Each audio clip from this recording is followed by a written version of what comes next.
I wanted to, first off, think about the issue, the reason why we're here, and the reason why I wrote this book, and also talk about the process for bringing it to fruition and the vision for the impact.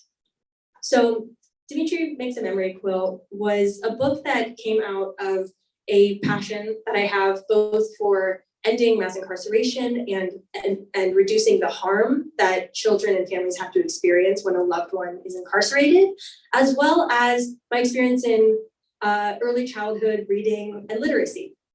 So this book sort of came together also recognizing that we oftentimes don't think about the ripple effects of incarceration. When we think about incarceration, it's oftentimes on an individualized level, and that fails to recognize the impact that's had on families, children, and communities at large. So this book is meant to shed light on that experience for children and families. And I'm also realizing that I don't have the correct document in front of me. So bear with me.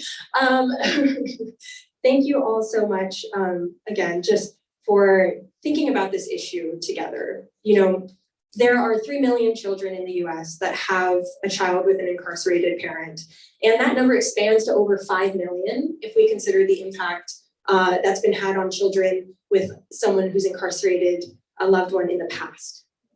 And it's not just numbers though, right? When we think about the experience of children with an incarcerated parent or loved one, that process is often really grueling. And when I chose to develop this book with support from the community that I will talk more about, I wanted to also consider the impacts it's had for them in the day-to-day. So there's the impact of initial separation, the impact of a parent's arrest, and there's reentry. And when I was thinking about where this story should be told, what felt really important was the in-between.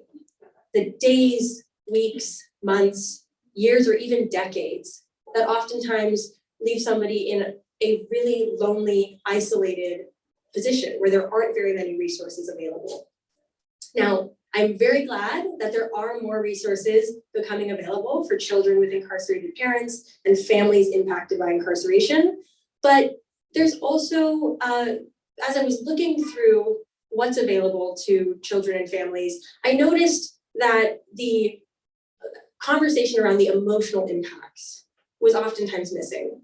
So oftentimes we have resources for children available where we're talking about physically what it looks like to visit a parent in jail or prison. Or we might have resources available for really these concrete aspects of the experience. What's also important here is the healing process that is benefited by other loving, caring people in a child's life, and also by the kind of support that we as a broader community can provide. So when developing Demetri Makes a Memory Quilt, I wanted to be cognizant of the fact that this is a story not only for children and families directly impacted, but it's a story that everyone should hear. It's a story that any child can pick up and build empathy, and adults for that matter can do the same. So back in 2019, I applied for a local grant called the Bay Area Inspire Awards, and I proposed this project. At the time, I didn't know exactly what the story would look like, and it's evolved quite a bit since. So the Bay Area Inspire Awards is a project by the Philanthropic Ventures Foundation, and thank you to the Philanthropic Ventures Foundation for that support and for the community that was created out of that process.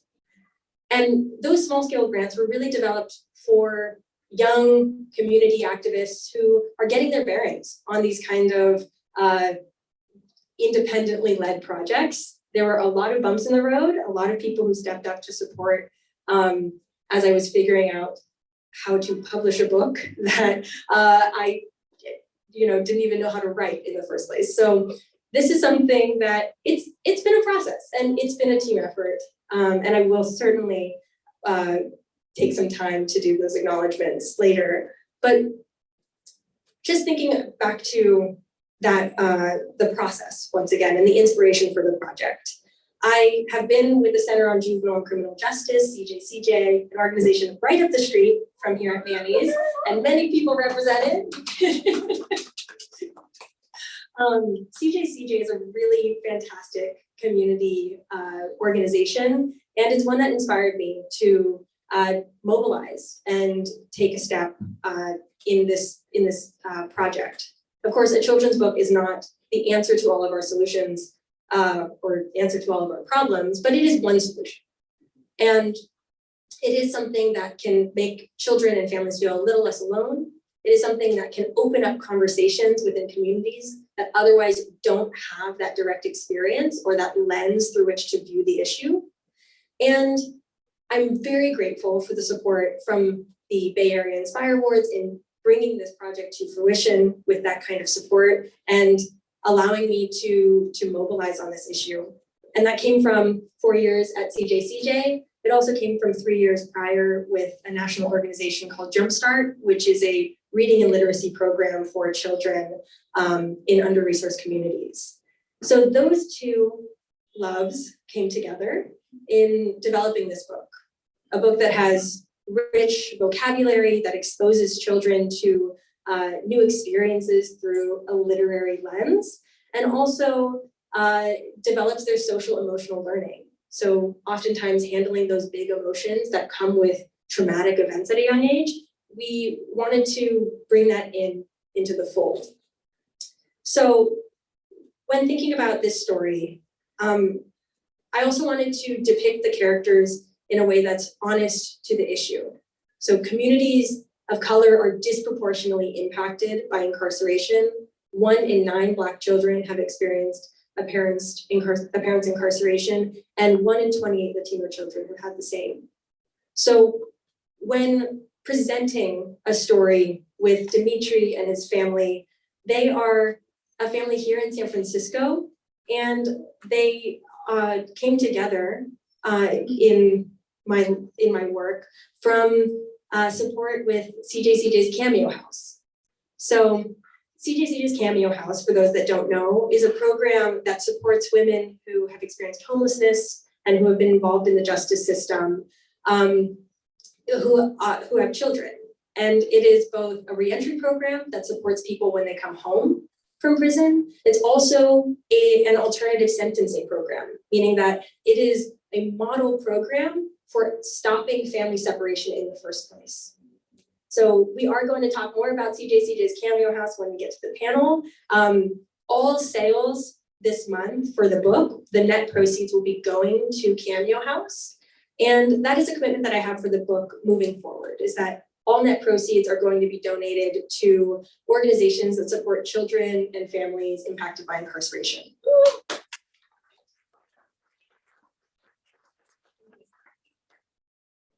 And that, is a hope that we can have a new ripple effect. One that starts with a story that can support children from all families, and one that can continue to support the work of really important community programs. So CJCJ's Cameo House staff and participants have been really helpful in developing this book. Something that has been important to me during the process is the fact that I wanted to uplift the direct experiences of people who have so much insight and wisdom, both lived and otherwise. So we had a focus group, and through multiple sessions, we were able to talk about key themes, key experiences that needed to be uplifted in this story. And I'm really grateful to the Cameo House women for opening up their hearts and for sharing their insights. And those insights really wove their way into the story, from the kinds of experiences that Demetri has with his mom and his family to even the letter that his mom writes to him in the story. So we wanted this to be both honest and real and uplifting. So the Cameo House families that were integral to the making of this story, they were compensated for their time, but we also will be reserving copies of the book and activity bags for the children as an extra thank you.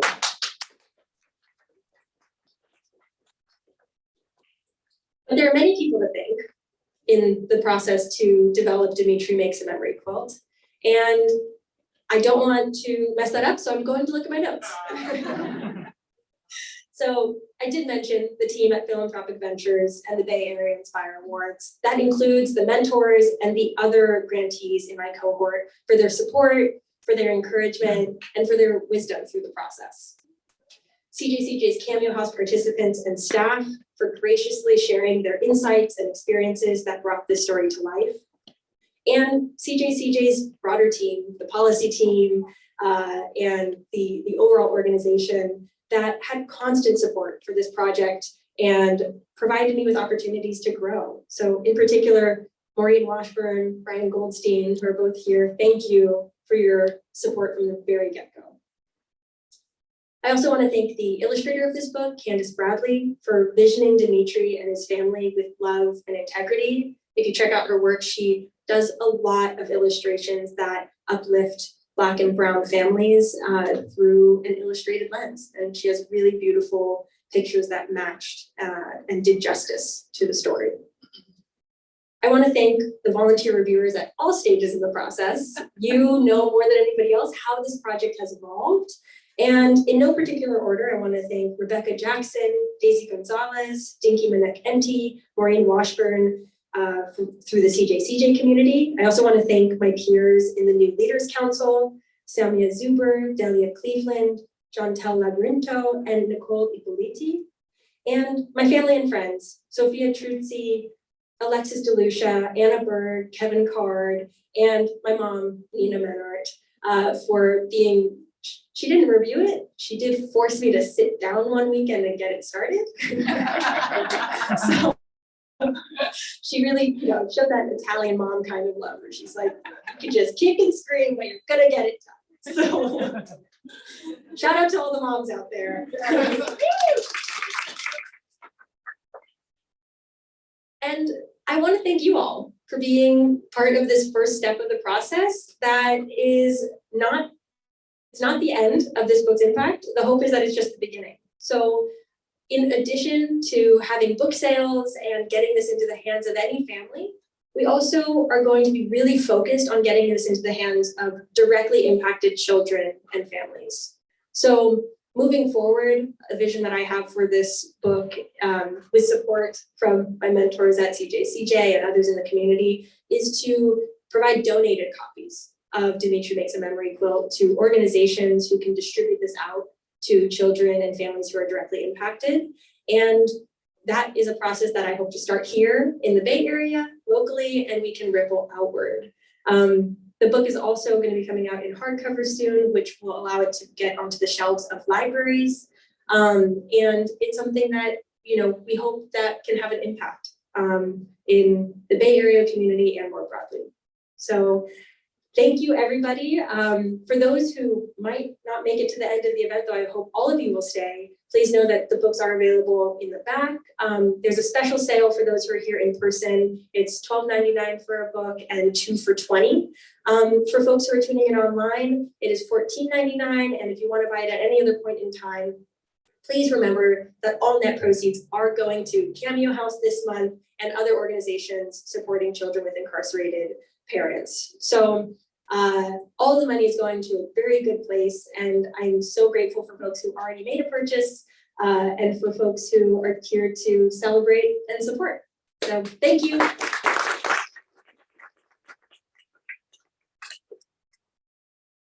Awesome. So I do want to move us forward a little bit to why I have so many papers. I don't know. Let's be honest, they're copies of the same thing. So just in case I lost them, but if I lost one, I'd lose all of them because they're all in my head.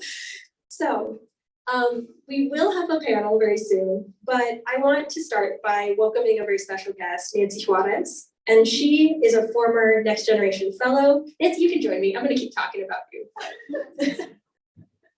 Nancy is a fantastic community activist, a former Next Generation Fellow, and the newest member of CJCJ's team. Yay! So, Nancy, keep microphone separated. You're a daughter, a sister, and a friend of one too many loved ones taken by the system. Nancy graduated from UC Davis in the field of international agricultural development with a specialization in economics and trade development. Having supported Nancy through some of her endeavors in the past year, recognize that she is always moving, always doing something new, and doing it with so much integrity. Nancy is, as I mentioned, the newest member of CJCJ's policy team. She is a communications and policy analyst, and she hopes to unveil the cloud of racialization and inequity that hovers our justice system. Nancy, I know you'll speak much more about your experiences, and I want to give you that opportunity later, but I really appreciate you so graciously being willing to share a book preview of this story, and I want to give you the stage to do that. Thank you.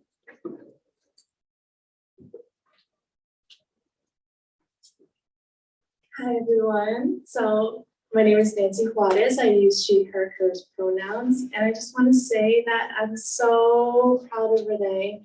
This book idea I heard about when it was just an idea, 2019. And now I get an email asking to present or to do a little preview of this in its full fruition. And it's incredibly inspiring to see how this journey has come to be. Renee, you've been a mentor to me. Such an important person in this journey for me, navigating my father's incarceration, as well as all of CJCJ. And so I'm very, very grateful and honored to just be here and share this moment with everyone.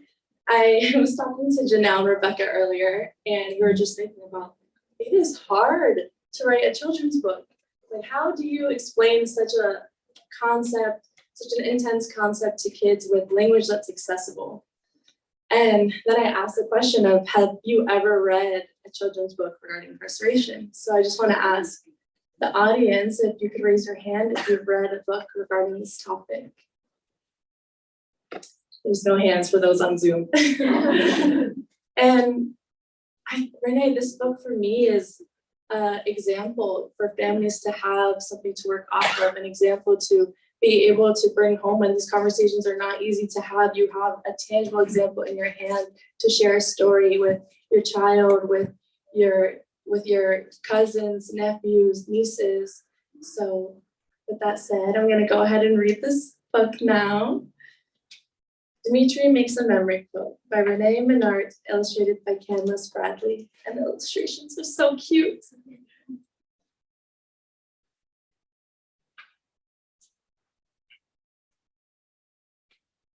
We're going to try to navigate a mic and showing illustrations while I read. Okay. Demetri hurries outside and makes his way to the mailbox. He opens it up and flips through the papers. He sees a newsletter. Not it. He sees a grocery store coupon. Not it. He sees a few envelopes stamped in red ink. Nothing. Where is it? He thinks.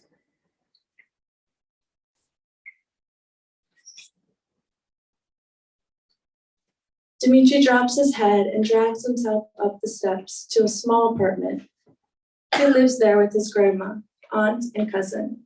Grandma calls to him from the armchair. You better get ready for school, baby. Demetri tosses the mail on the table and stomps to the bathroom.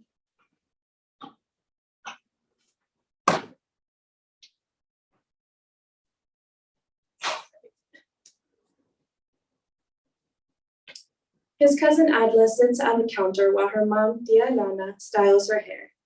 Tia Lana glances at Demetri. ¿Qué pasa? She asks. Before he can respond, Adla interrupts. Maybe there was no letter again. Tia turns to Demetri. Mijo, remember your mama is far away. Letters take a long time to get to her and all the way back. Demetri shrugs as he squeezes his toothpaste onto his toothbrush. He scrubs until foam drips from his mouth. Ew, shouts Adla, and they burst into laughter. Being silly helps Demetri feel better when he's in a bad mood.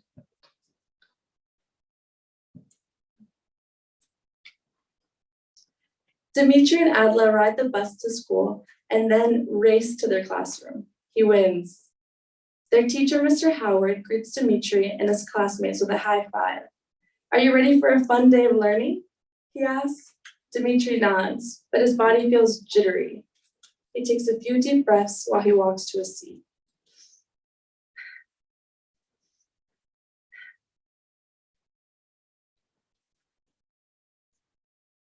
Demetri has a hard time focusing in class because his mind often wanders to memories of his mom. She's in a place called prison. Demetri does not know how long she will be gone, so he likes to send her pictures of home. In his last letter, he sketched the bare branches of the tree outside his classroom window. Today, he draws its pink cherry blossoms.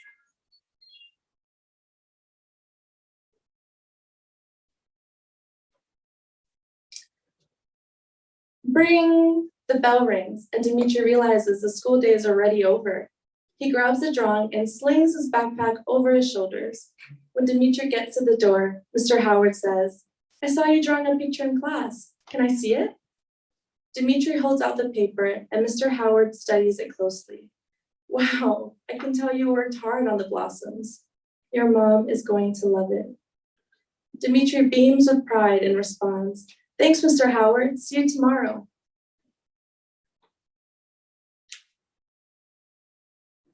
Outside the school, Grandma waves to Demetri and Adla and then gives them both a warm hug.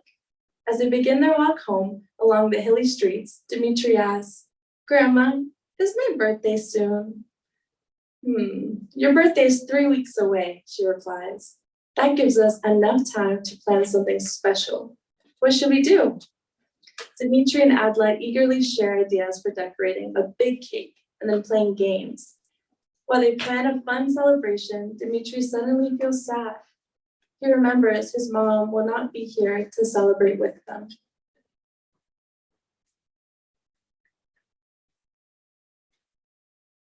Grandma sees the disappointment in his teary eyes. She thinks for a moment and asks, "How about we make a memory quilt for your birthday?" "A memory what?" asked Demetri. A memory quilt is a blanket made from pieces of fabric that remind you of past moments. We can make one using items that remind you of special memories with your mom. Demetri's eyes brighten as Grandma encourages him to search for items they can make into a quilt. She explains, "Sometimes we need to sew together our missing pieces so that we can feel whole." Thank you.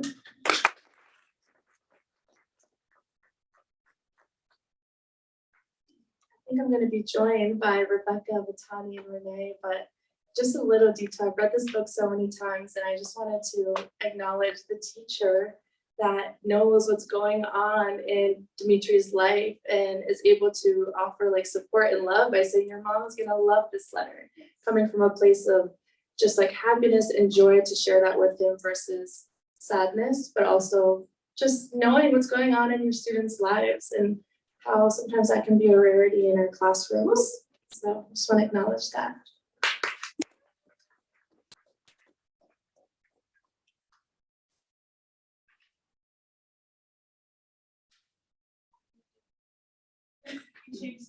We're gonna have the four of us, so keep you on your toes. Thank you so much, Nancy. That was a really beautiful way to just share the story with folks here today. That is a preview. So as Nancy shared, it is just at the point at which Demetri is going to begin this process to create a memory quilt with his grandma's support. So thank you so much for sharing. And yes, as you mentioned, Rebecca Jackson, Watani Steiner, please join us up on the stage. And folks, you can give a round of applause for our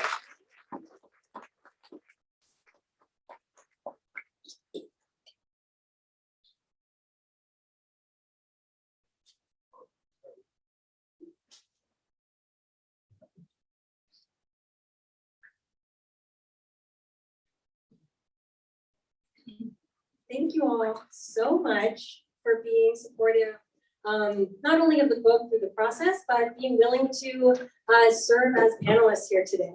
So I want to do justice for these amazing people's experiences.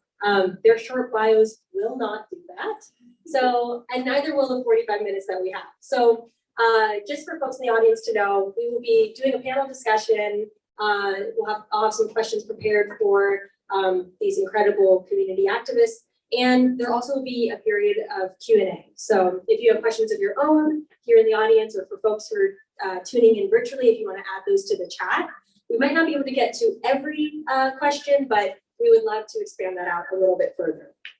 So I did introduce Nancy Juarez initially, and just want to give her one more round of applause. Thank you so much for that. Thank you. Now, Rebecca Jackson is the director of CJ's Cameo House. Let's give her a round of applause. Rebecca leads all Cameo House programming, operations, and services with strong will and dedication. She utilizes her direct experiences in the justice system to support homeless, justice-involved women and their children in San Francisco who are looking for the opportunity to change their lives just as she did. Rebecca previously worked with the Delancey Street Foundation for 12 years. And for folks who don't know, she is also an incredible event planner. She just has so many other skills under her belt as well. So one more round of applause for Rebecca. Thank you. And Watani Steiner is a community activist. He's a speaker in the Bay Area who shares his experience reintegrating into the community and back into the lives of his children after spending a total of 26 years in prison for a crime he did not commit.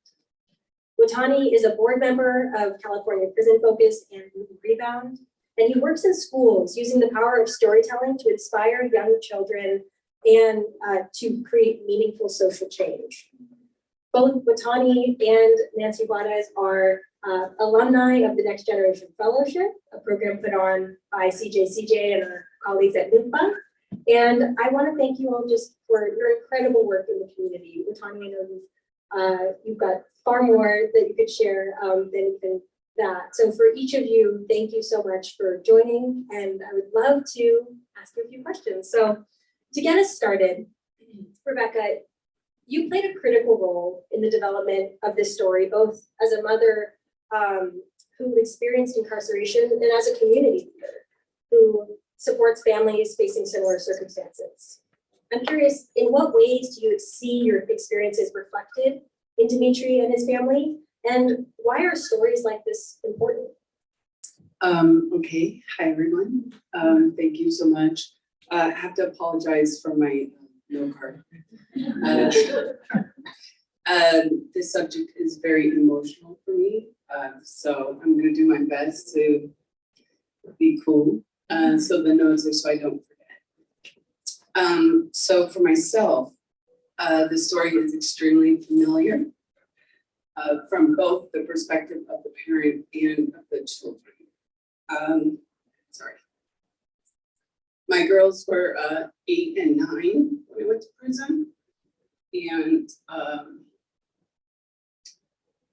I saw their innocence reflected in Demetri, in that the children can't and should not be expected to understand circumstances. And for them, why the parent is gone isn't what's important. What happened isn't important. What's important to them is that they're not there. And even though Demetri in this story is a little bit younger, I think all children, it is about what's missing. And for them, there's always a sense of abandonment. And that is at the core. Also, what I felt familiar was that in the story, Demetri's grandma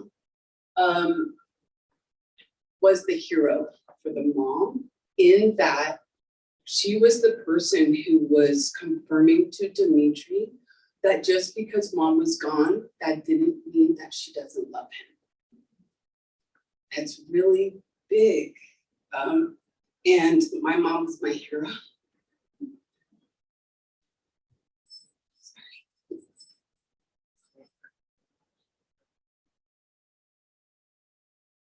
She was the only one in my family.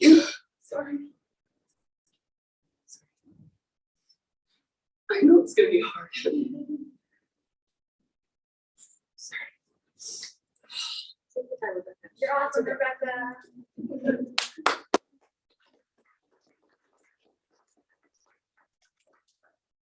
She was the only one in my family who wasn't mad at me like that. And so everyone else were angry and they didn't understand.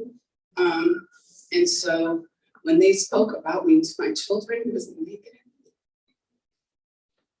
But he had his grandma, right? And the teacher and other people that could confirm that it doesn't mean that the mom is bad, that she doesn't love him.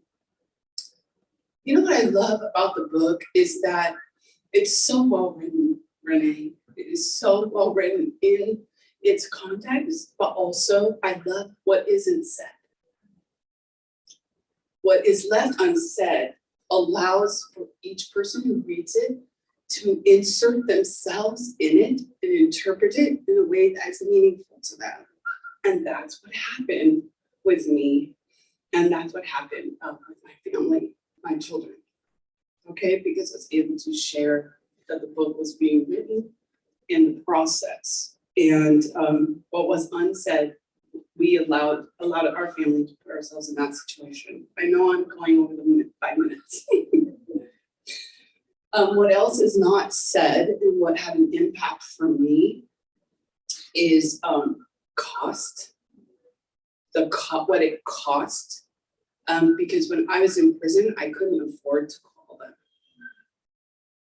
And whatever little bit of Indigenous mail that I was allowed wasn't enough to keep that connection. And that is also something that's unsaid. And there's a lot of reasons why this is so important, Renee. But like Nancy said, the book is a medium. It's like a place to begin and is something to hold where we can start to have these really hard conversations, and they're uncomfortable conversations to have. It isn't easy if the child is 6 or 7 or 9 or 11 or 15. It's not easy to have the conversations about why the parent is incarcerated. And it's important because in the deepest part of this, love is the message. Love is the message. And expressing that I still loved my children was the only thing that I had. And so there's a familiarity in that too, because I wrote a long poem to my children when I was in prison. And it was talking about situations where I would not be there, but that it didn't mean that I didn't love them. And that I found out yesterday that my 27-year-old daughter still has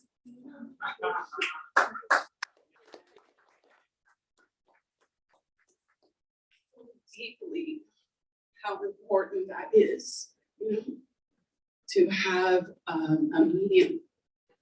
And your book does that, Renee. Like, it's awesome. Really, really important.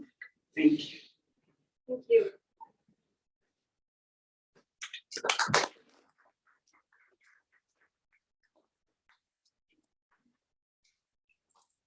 Rebecca, I really appreciate that. And for you and for each of the panelists here, emotions are completely welcome. And at the same time, you know, share what you feel comfortable with.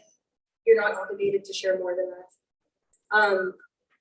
You know, Nancy, you've experienced the impacts of incarceration through the child's lens. And something that we talked about before this event was the fact that you also experienced your father going through a really prolonged trial, even before his sentence began. Can you walk us through your family's experience and maybe share, you know, combat some of the misconceptions people might have about it?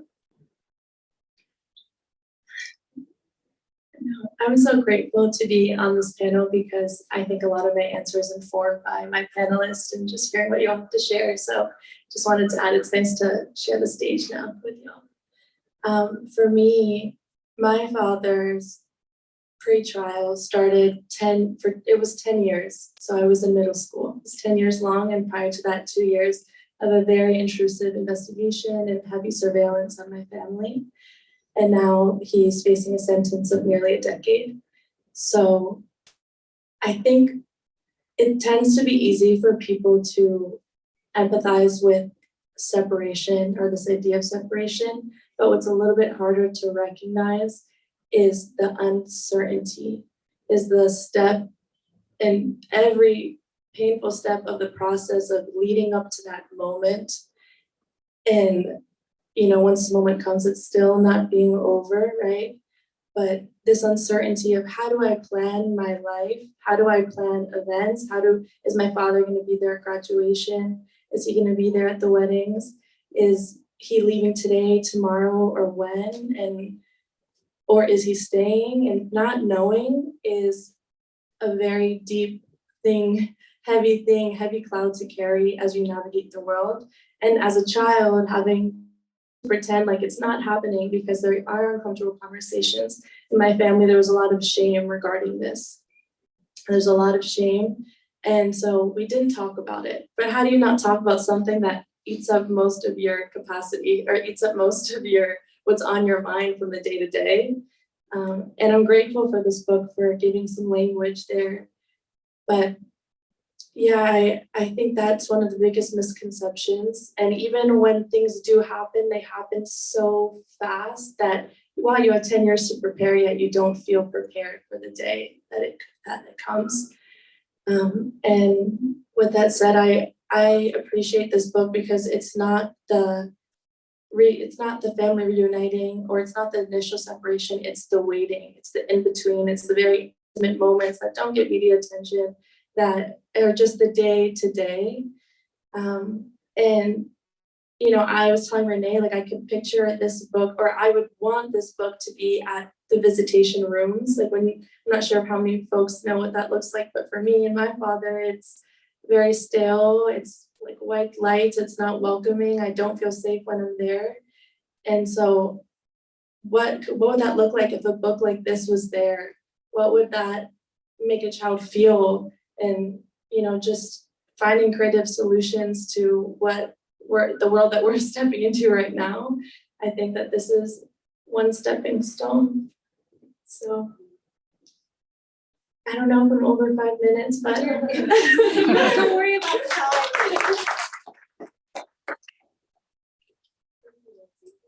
Yeah, and I recognize that, we'll work with whatever time we've got.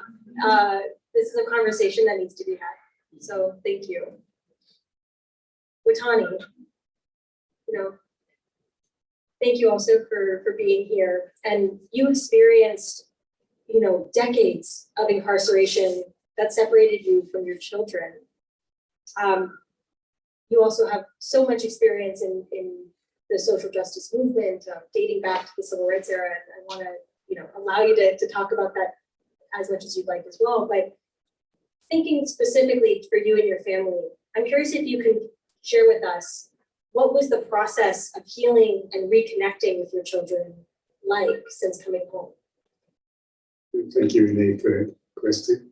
First of all, I want to thank you for coming. And I jumped at the opportunity when I heard the subject matter of your book, which I think is great. So to answer your question, the first thing I'd like to do is to say that prison provides a buffer between you and your relationship with your children and your family.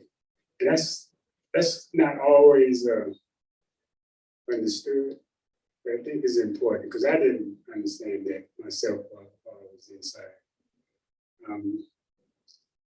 When I was in prison, you can, write letters, you can talk on the phone, I used to send birthday cards,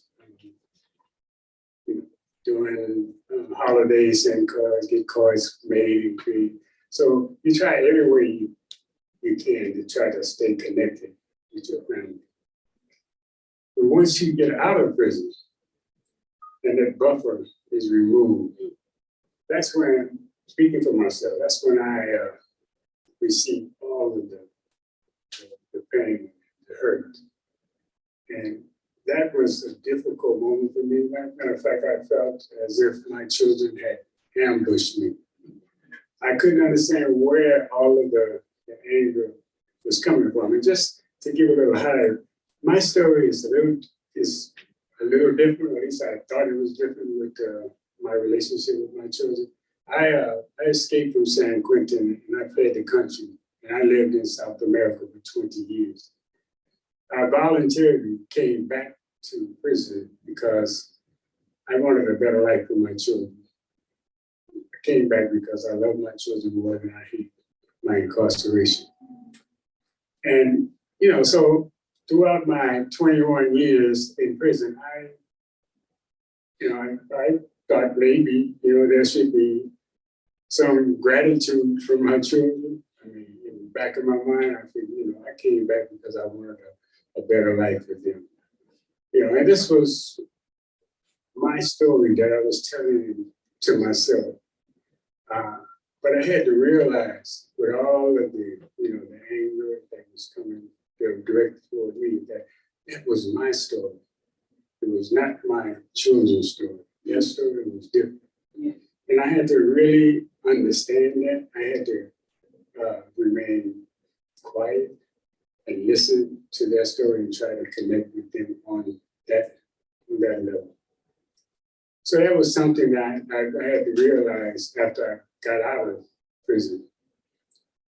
Another thing that I had to come to understand is that although I know, my children have been wounded by my absence and needed healing, I also was wounded and needed healing. And the only way that could take place was inside our relationship. So these are some of the things I didn't know. I assumed a lot. I had some assumptions about my situation being different than everybody or most everyone else. But that, like I said, there was difference in my mind. But for my children, being absent, father, parent being absent is a devastating experience for me. And I had to really remain quiet and connect with them on that basis. So I just wanted to try to put some context on what it was like for me while I was, in prison. Thought I was making, connections. We talked about boyfriends. They were growing up. I didn't miss a birthday card. They asked me stories about my growing up, so I was doing a lot of writing on that. And, for all purposes, I thought, even though we were separated and I wasn't there, that, I wouldn't have as much trouble reconnecting with them. But I was wrong. I was wrong on those two counts. Wrong in the fact that my story is not their story. And also that I too, 21 straight years inside the same thing had an impact on me. And I needed to do some healing, but I couldn't do that healing. And my children couldn't do that healing outside of our relationship. Thank you.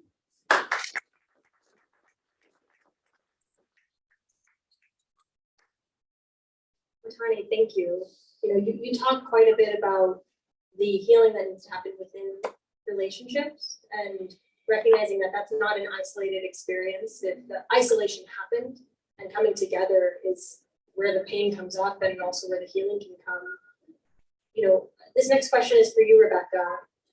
Thinking about your work with Cameo House, which not only promotes healing for families after incarceration, but provides an alternative to prison. You do a lot of this work with that reunification process and managing the relationships that are unfolding in different ways. I would love for you to share with the audience, how does this program work?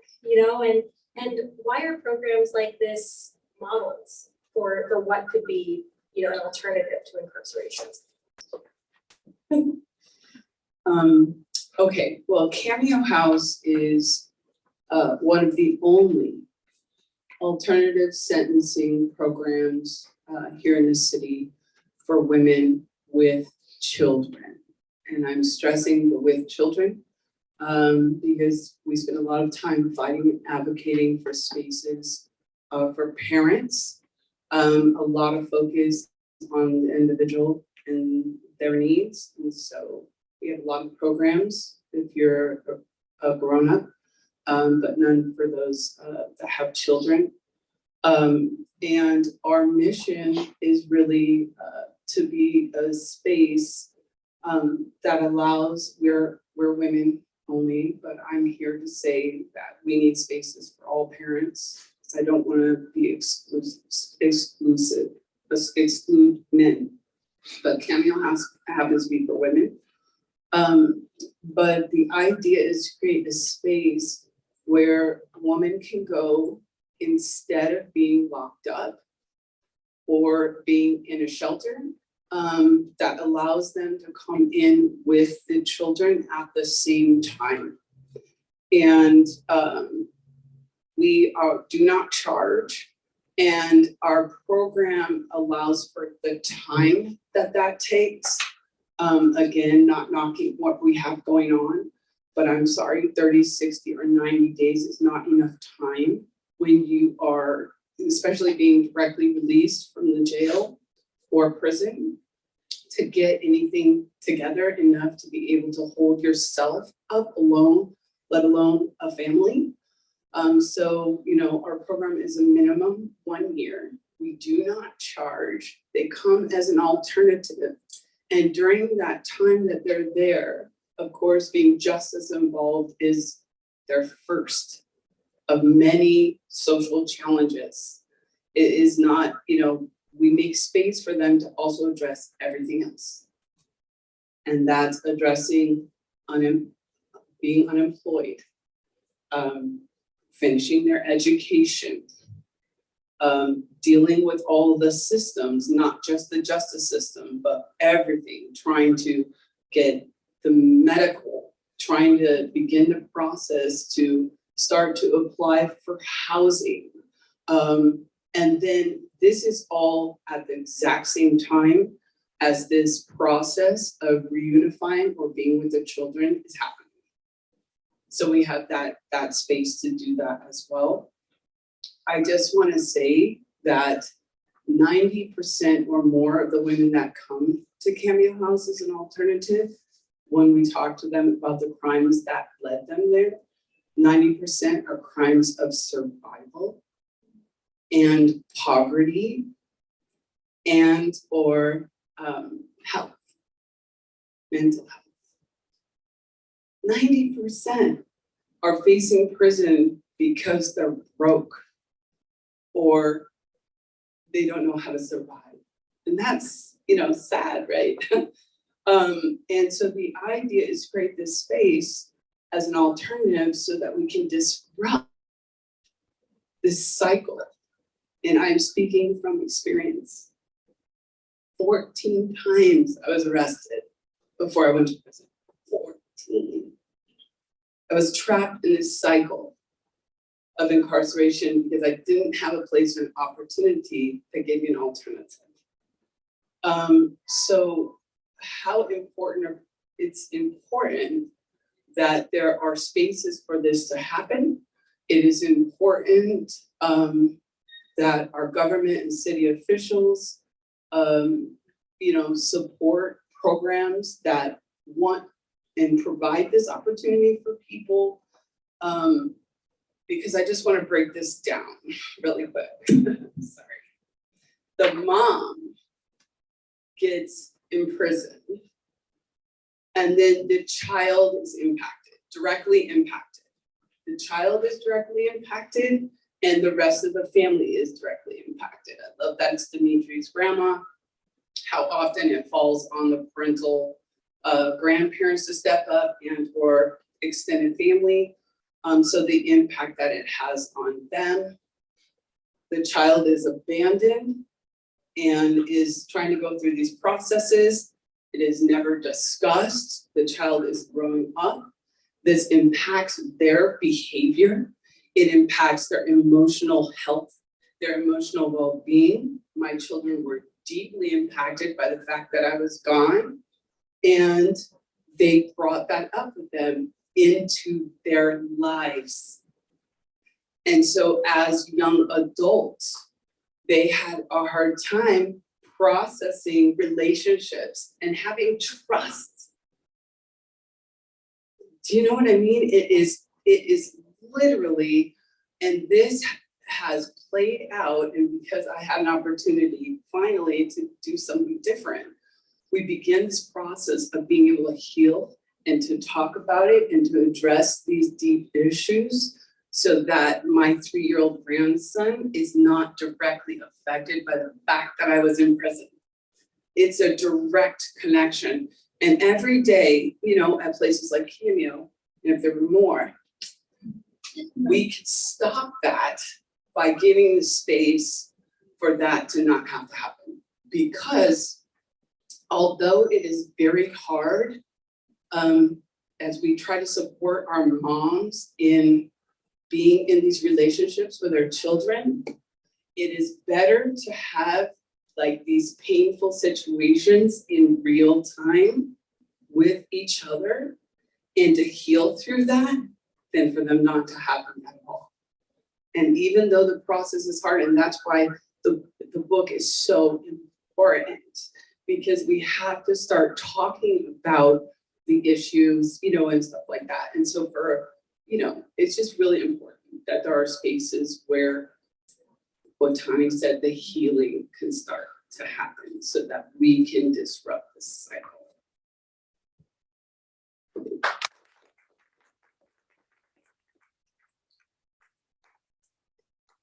Thank you, Rebecca.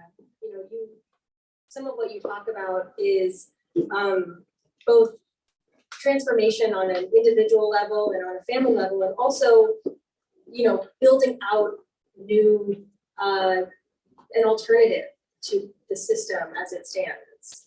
You know, that is incredibly important. And Nancy, a question that I have for you is, you know, recognizing that your interests span across different fields, you know, from criminal justice policy to sustainable agriculture, there's a lot more that we could cover today. But how do you navigate the tension between improving these unfair and unjust systems and transforming them? Yeah, that's a hard question. First, you're amazing, and the work that you do is amazing, and I'm very grateful to be a part of CJCJ and work alongside you. And yeah, I feel like this tension is really real and continues to be real in my life. I studied ag at UC Davis, and I would be in these ag classes where learning about California provides 1/3 of vegetable products for the nation, and then 2/3 of fruit and nuts. Ag is probably one of the biggest commodities and money makers for California. And so we talk about agriculture, we talk about water use, we talk about pesticide use, we talk about how do we make production higher, but we never talk about the people who are working on those fields. We talk about farming, we never talk about the farm workers. We don't talk about the backgrounds that they come from or the communities that they come from. We have so many resources to support agriculture, but never agricultural workers. And for me, that's where the tension exists, how oftentimes agriculture in these classes, they work in silos. They're not working with Cameo House, they're not working with CJCJ, they're not working with these communities. If anything, they're working off of them. And that's a problem because without them, there would be no production, right?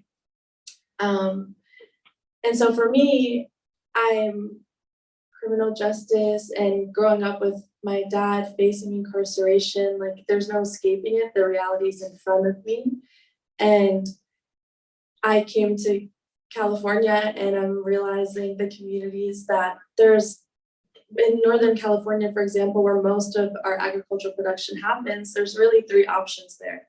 There's you're working on the fields, or you are working at the prison, or you're incarcerated at the prison. And why is there a lack of opportunity in the communities that provide so much to California? And these are really the questions. And if we're not asking these questions, if we're not asking these questions in the field of agriculture, then it tells you where our values are aligned. And so I think the answer there is to work in community, is to bring communities to the table, to have conversations versus making decisions without that. And also recognizing like this generational trauma, when folks are working on the field, we're not, and we talk about sustainable agriculture and taking care of the environment, but our bodies are environments too. Our bodies are pollutable, not just landscapes. If anything, our bodies are landscapes. And what does that do to our families? What trauma does that bring to our families? How does that set us up for our future? And so I think there's a lot of change that has to happen there. I think it happens with education at the university level, at the conversation level, or just going to communities and asking, what is it that you need, versus assuming that. There's a lot that I could say there, but maybe I'll stop right there. And also not being afraid to be radical either. Not being afraid to be radical.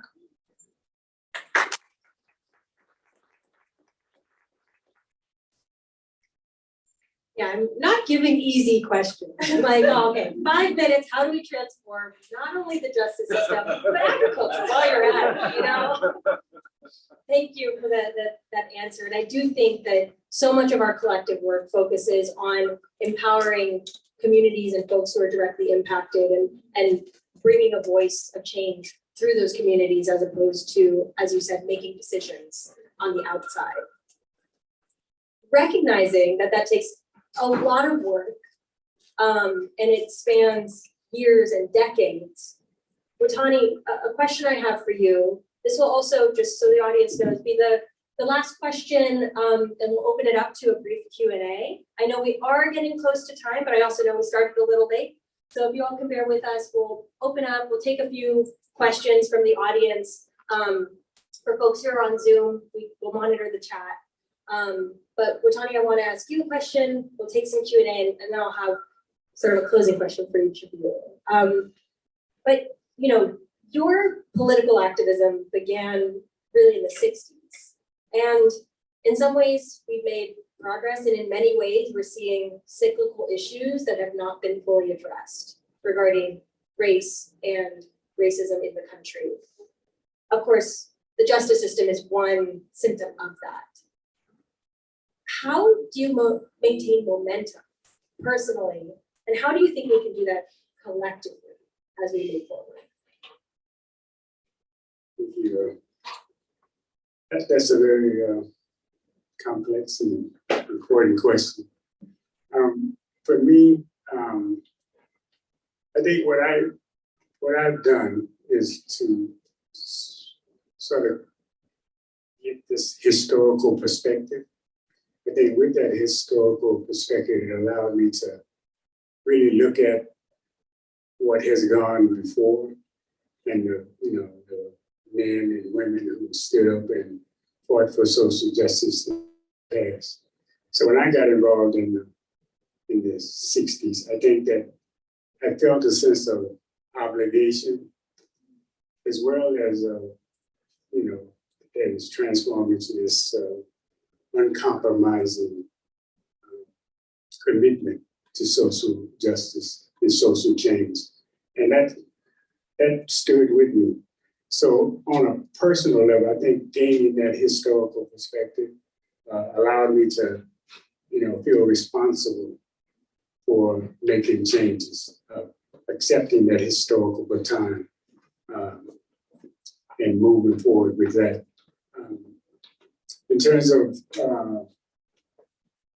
more of a collective, I think that goes back to what I've learned when I was in prison, and knowing that you can have these scheduled connection or communication with your children, but the real test comes when you're in a relationship with them. And I think that's the same thing with activism. I mean, you can be radical all you want, you can be the revolutionary person in the world, but you'll be that by yourself. But the only way you can really realize that is within community. I think that you can't divorce the two. So, so on a personal level, I think that historical perspective allowed me to look at other people who stood up and spoke truth. That I think was something that kept me grounded. And we say there's just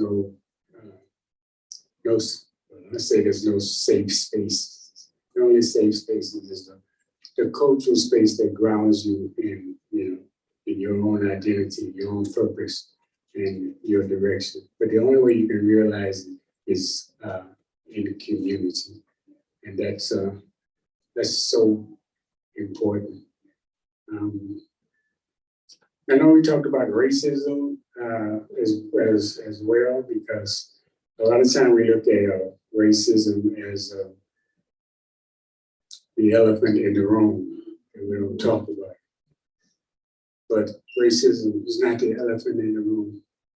It is the room. Thank you.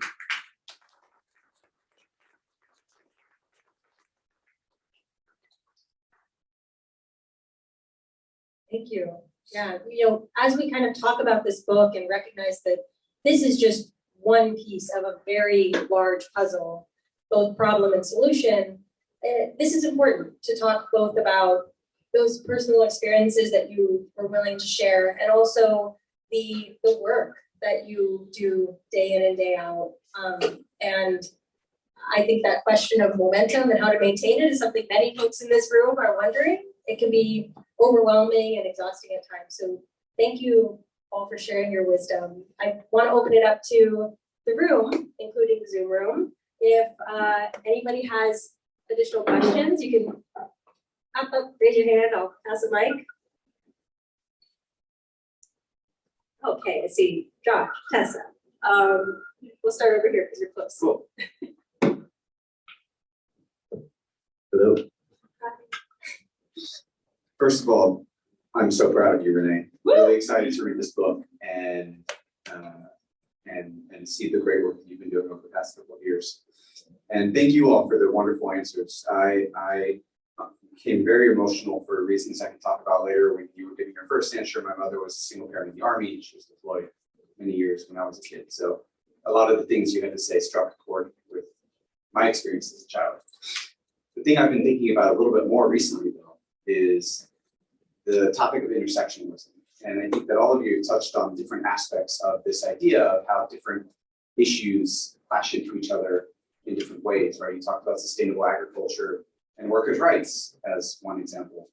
How do you think about that in the work that you all do now? And as somebody who does not spend every second of my day in social rights, I work on climate in a different capacity, but how do you think about how to bring forward this need to be intersectional and an approach of tackling these issues without feeling the need to tackle everything all at once because it all matters to the other thing? Wow. That's a great question. Aren't you glad I was the one who's moderating? That's open for any of you if you want to get it started. We can kick it around. That question of intersectionalism and how to approach these issues in an intertwined way without feeling that pressure to approach everything at once. I think that that's too hard to answer, and I'm just gonna be really honest, in my response. In that, I think that one thing that I noticed that does happen is that, people's like sort of drive and what motivates them, gets a little too spread out. And I think when we try to think about things like intersectionally or broadly, we sort of lose, we start running in place. And I noticed that not just like with myself, but with other people in the community, even just trying to address intersectionally issues that like are grounded from my perspective as running a program in the city of San Francisco. And just trying to intersect direct services in the program with the larger context of what is going on in the city, with the larger context of incarceration within our jails, and working with the justice community around decarceration. And then it just gets broader and broader and broader. And what happens is that we try to keep that thread tied together. But then I feel like we spend 5 minutes up here, and we spend 5 minutes up here, and we spend 5 minutes up here, and then the day is gone, and we haven't really spent enough time doing the first thing. And so I'm really sorry, to not be able to answer your question, but I just want to draw that as an issue that I see that does happen. The intersection is really important, but sort of paying attention to the issue at hand and doing something right now, today in this space is really important. Thank you, Rebecca. Anyone else want to share? Yeah, I think to that note and to your question, it's two things for me. I'll first mention trust. It's trust in your partners. It's trust in people that maybe, we're all trying, like for example, with CJCJ, we all want prisons to be closed. That's the bottom line right there. That is what we're all trying to move towards. We want, and that's out of love, right? That's our motivation. There's love there, there's community there, but how we're gonna get there is gonna look differently. And those paths are gonna look differently. So we don't all have to be trailing these same paths to get there, as long as we are getting there, right? And as long as I know that there's someone in my network and in my community that is doing that work that they have to be doing, that they specialize in, and I can check in on them and check in with them. And then to know that they can also trust me on my end of things over here. I think that that's really powerful, but it takes trust, and you can't have trust without being in community. So it takes relationship building and moving at the speed of trust, which does take a while too. Not so I want to acknowledge what you're saying as well. And then as far as invitation goes, it's just like a real life example. I was in a class at UC Davis where we were learning about this fertilizer that was created. And then straight after that class, I went to Chicano studies class where we were talking about how the impacts of that fertilizer have been on communities in Central Valley. And it's just like day and night, like, does it just take me then or someone that will just connect these conversations and show what's going on here? And we can't, like, this is clearly happening because we're working in silos. Yes. Yeah, so I hope that answers it a little bit. Try to just add a little bit more in it. I appreciate, the wisdom from this side. Yeah, I spoke about history, how that's very important. So I'll just draw back on the 60s. I was in an organization called the US Organization, and we had what they call the Black Congress. And the Black Congress was like an umbrella, an organization with an umbrella of several different organizations working together. It's based on unity in our diversity. And one that I know, four things that we drew on, and I think it's important now when we're working together, we're talking about intersection, is first we have to have like mutual respect. I think you spoke of, of trust, mutual respect. You don't have mutual respect, then sexualism just goes out the window. The next thing, you have to have a mutual interest. I mean, we have to have some kind of mutual interest in going in forward with whatever we do. The next thing we had, which we had to have, had to be mutual support. We have to support each other in, in our efforts to bring about change, whatever that is. And then the last thing must be mutually beneficial to the groups that's involved. And that to me, like, there's so much, like when I look at the 60s, we had some issues, probably other issues were involved. But today there's so many things to do. Everywhere is a battle line, and we all have to find a way to find what lane we're in, intersect where we can, but always have that respect as being one of the things. I can go into some of the things that I've learned from the 60s about what could happen. I won't do it now. but I think those are some key aspects to any type of unity that we're talking about. We're going in different directions. Where do we intersect? And I'll leave it at that. Thank you. We can give a round of applause for that.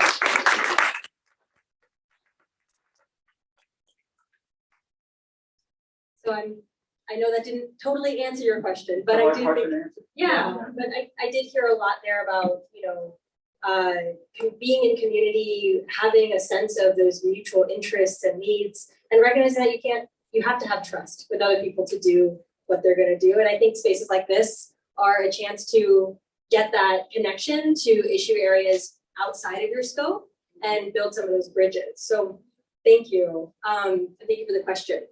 I know we have time for a couple more, and I just want to give an opportunity for the room. I saw a question over here initially. I can talk loudly if that works. Specifically Nancy, but anyone else is welcome to chime in. You mentioned feelings of shame about and that you have been very story. I'm wondering what advice you might offer for navigating that shame, whether that is something you've done or something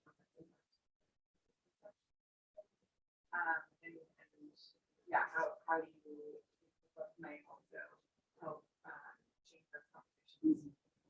That's a great question. I'm really happy you asked that, and please chime in as well if y'all have any words surrounding that. The shame is such a tricky thing that still comes into my life, and I think into my parents' lives, particularly my dad, my siblings. And I think I really tackled that head on when I entered the Next Generation Fellowship, which was also put on with CJ and Milpa. And they made us, I remember like the first day, they're like, you're gonna stand up in front of the room and you're gonna tell your story. And they did this because it was scary, but because our stories are our power. Our stories are that is our expertise. Where you don't need like a credential to be an expert because we've experienced this.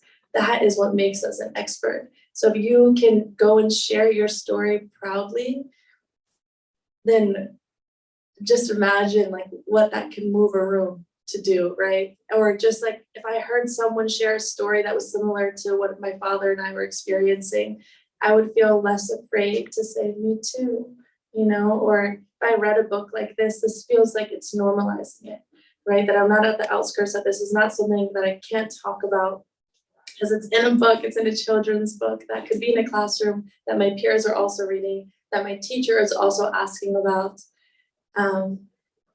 I think shame will always trickle in because the truth is there's a lot more of people telling our stories than us telling our own stories. And I think that's what the answer is, to start to share, even though it's scary. Because the more we share, then the louder we are. Yeah, we can tune some of these other narratives out that don't really encompass us. I think for my family, I just want to chime in that shame was such a big part of the process. Our family, when I was first in prison, my family told everyone that I was away at school. They lied because it was so such a shameful subject. But the second time around, being able to put words to it, and I think my family didn't have the power of like the right vocabulary or how to explain to anyone outside of our family what happened to me. But so I think that part of getting over that shame is getting out of that sort of that jacket, breaking those barriers that, that means that your family is somehow tainted or really bad because you have a person who has been incarcerated. And I feel like that does happen a lot here in the Bay Area is good. But having lived across the country in different places, it isn't yet. And so it's really hard to come out of shame if there isn't any language or families don't have tools to begin to even talk about it. We just quickly, no, I don't want to, I don't have an answer for that. But my daughter is on the chat line. I'm sure she shared a lot of story about what shame was like for her. So hopefully she'll add a question or a comment. Shauna, if you're on the chat, you can share as well. But I do really appreciate those insights and that question.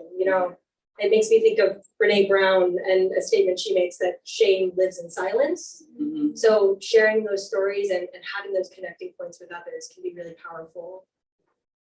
I want to give space for maybe one more question. I saw one over here. Okay, DA Chesapeake. It was wonderful to see that you were able to join today. And I don't know if you want to just project or grab a mic. Sure, can people hear me? Yeah. Let me just thank all of you for sharing, and thank you especially Renee for the book.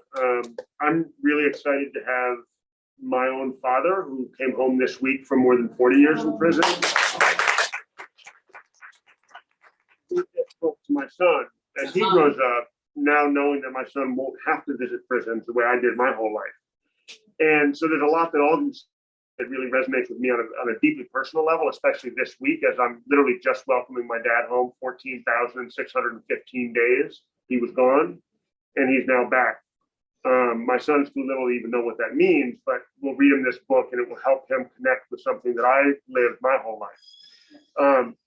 My question is less on the personal, because as I said, there's too many things that each of you said that I want to follow up on. But I want to ask the question more with my professional hat on.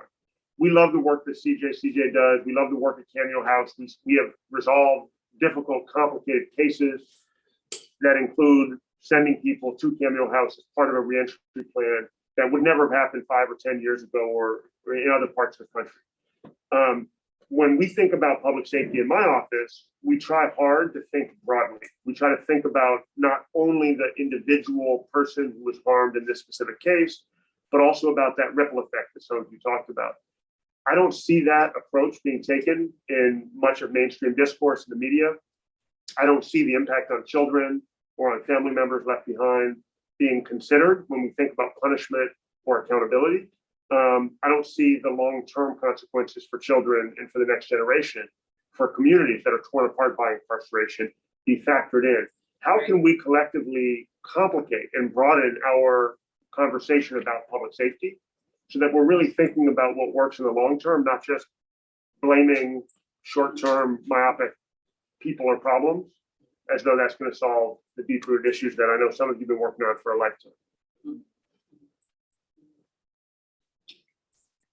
Yeah, thank you for the question. Just really for great. Folks who might not have heard it fully, as you respond, Rebecca, maybe we can kind of share it a little bit, but that I won't be able to do it justice.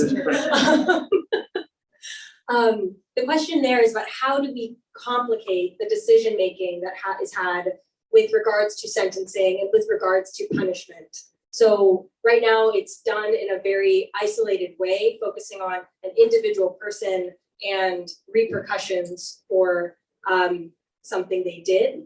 And this is an opportunity for us to potentially think more broadly about how do we bring in the impacts on children and generations to come, you know, when we're making those kinds of decisions from a policy perspective, a little, you know, thinking a little more broadly. Rebecca, did you want to start us off? Oh yeah, just because that hit me right in my gut, only because I think it's only been really recently in the last, I think, since COVID, really, where sort of the intergenerational impacts of incarceration have become part of the conversations and part of the topic. So it's really recent that it's family. It's really recent that the word community is being tied in with incarceration and the conversation around incarceration. Because we will hear a story about a person maybe committing a crime or having to go to court, but we never hear about their family. We never hear about their situation prior to being in trouble. We don't hear anything about their social challenges that they were having. It is the stories and the conversations we need. They need to be broader, and we can only do that by giving voice to the whole situation and to the entire family and the extension of that.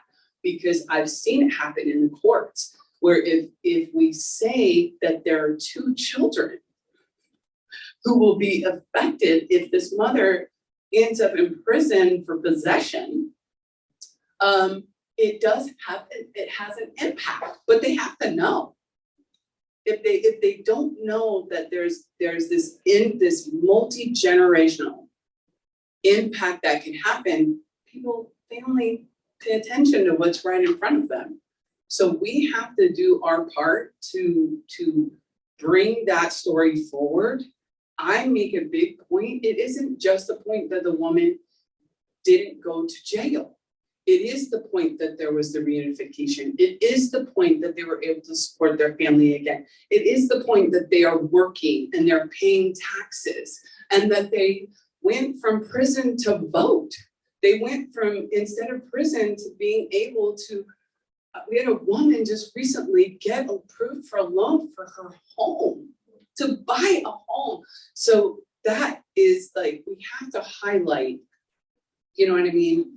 The success and the possible negative impacts that it can have, or else people, they only pay attention to what is right in front of them.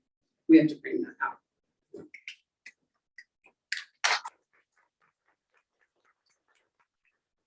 Thank you, Rebecca. Yeah, thinking about those hidden consequences, the hidden costs of incarceration is something that I know we here in San Francisco are trying to do more of when considering, you know, those front end actions, as well as, you know, all points in the system. Before we move on, is there anyone else want to add, or? So recognizing that we kind of want to wind down our time here with the panel, give each of you a chance to grab some refreshments, some coffee if you'd like. And also, I'll be in the back there. We have activity bags for any children who are here, but also if you have children that you're gifting a copy of the book to, feel free to take an activity bag. It's got coloring pages in it where they can color their own memory quilt. And it's also got a card, an envelope in there, so they could send a letter to someone special in their lives. So that is something that we wanted to gift to people here today. And as a reminder, the book is available for $12.99 today for folks in person, 2 for $20. And just as an extra benefit, anything over 2 is just $10 a book. So buy 11, spend $100.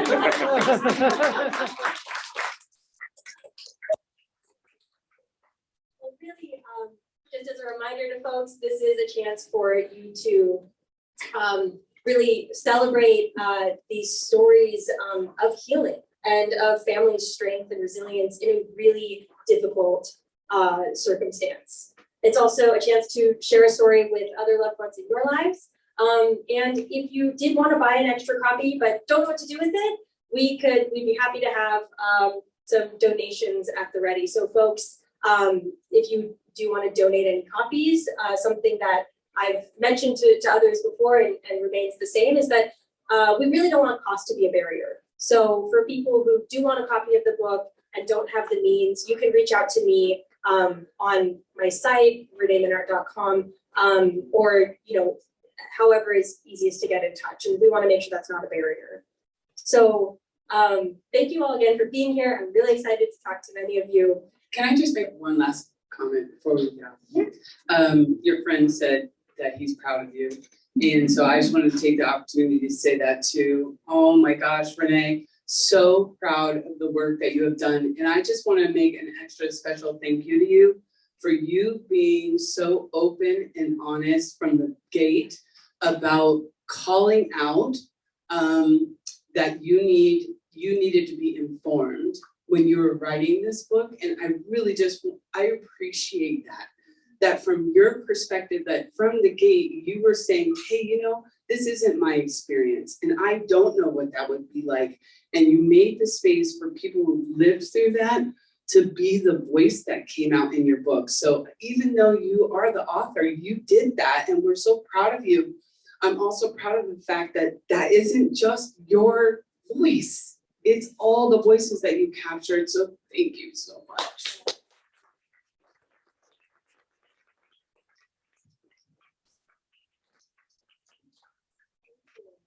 I really do appreciate that. The process of developing the book, I think, was just as important as the end product. So I'd love to continue the conversations with many of you. To our panelists, I would love if you want to share just a last word of inspiration, encouragement, anything for folks in the audience to gather. I'd love to just give each of you an opportunity to share a last little statement for us. Buy the book. Yeah, I mean, I was thinking about the question that was asked earlier, and I think a healthy practice that I did once was we were asked, what makes you feel safe? What makes you feel safe at night or at any point in your day? What makes you feel safe? And we listed out 100 things like a door that locks, safe housing, all of these things, and nobody said a prison. And I think that speaks volumes. So maybe just asking ourselves what makes us feel safe. This book makes me feel safe. Yeah, so buy the book. And what makes you feel safe? A safe community. The future and not being afraid to have hard conversations.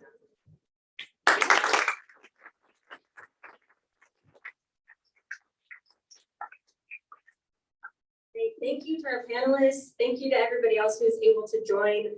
For folks who are on video, thank you all for tuning in and bearing with us in the beginning with a little bit of technical difficulties. So we just want to take some time now. We can get a chance to pivot away from here. We can turn the music back up. But thank you, panelists, so much for sharing your wisdom, your insight, and your encouragement with us today. Thank you. Thank you. Thank you.